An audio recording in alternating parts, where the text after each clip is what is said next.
хэлчлээ. Яг үнээр одоо ямар зам хасагдаад байгаа.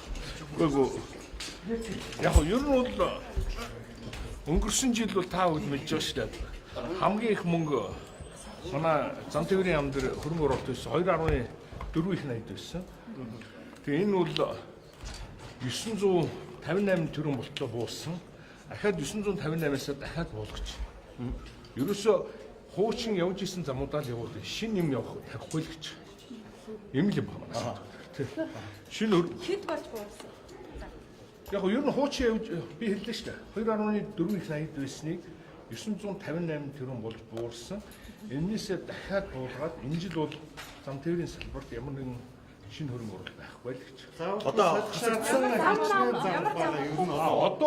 Одоо харин би бол засвар дээр зам тээврийн яам өөрөө засварынхаа мөнгөийг олж байгаа. Та нар мэдж байгаа шүү дээ нөгөө өнгөрсөн засгийн газрын 9 сарын 13-ны өдрийн 77 дугаар тогтоолоор уул уурхай бүтээгдэхүүн атсан машинаас тэгээд нийтийн одоо хэрэглээний зам дээр даацаараа явж байгаа машинаас 150 мянган төгрөгийн одоо төлбөр хураанд явж байгаа. Энэ бол одоо нэлээд замын санд нэлээд гайгүй мөнгө хөрвүүлж байгаа. Энэ мөнгөөр бид нар замаа заснаа л гэж. Танаа хөрөнгө оруулалтаас одоо буулгачих юм ба шүү дээ. Яг ямар зорилгоор? Гэхдээ ямар зорилгоор яг ер нь улсын төсвч хүнд биш шүү дээ. Нэг үг хэлэхэд.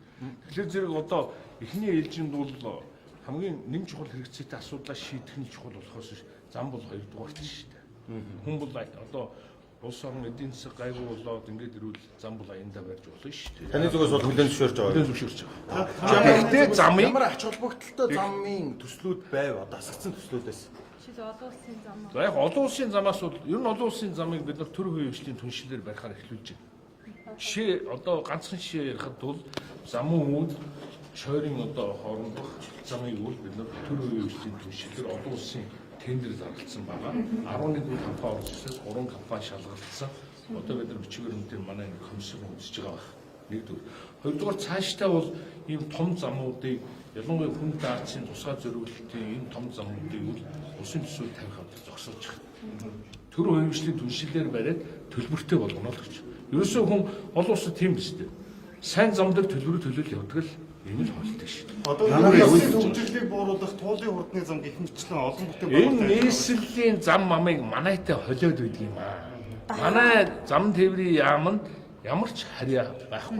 Танахаас тамж байгаа одоо зардлыг яг юунд зарцуулахаар тусгасан юм бэ? Тэрийг төсөө мянган ороонд асуудаг.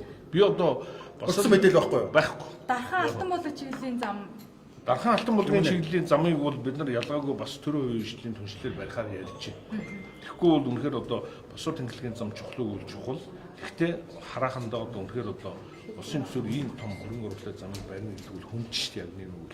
Ер нь цаашдаа би сая авт замын бодлогыг ярьлаа шүү дээ. Авт замын бодлого бол цаашдаа төрөө хувийн хвшлийн түншлэлээр одоо ийм зам барьж иж тэгээд тэр нь өөрөө төлбөртэй байж иж яг олон улсын жишг зарчмаараа л явъя.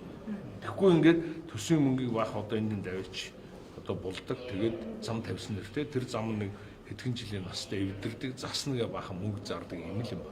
А хувьд өгчвөл хүн тэр замаас төлбөр авахын тулд замаа байнга одоо сайжруулаад одоо засаж сэлбэд ингээд явдаг гэж шүү дээ. Хэм л юм байна. Баярлалаа.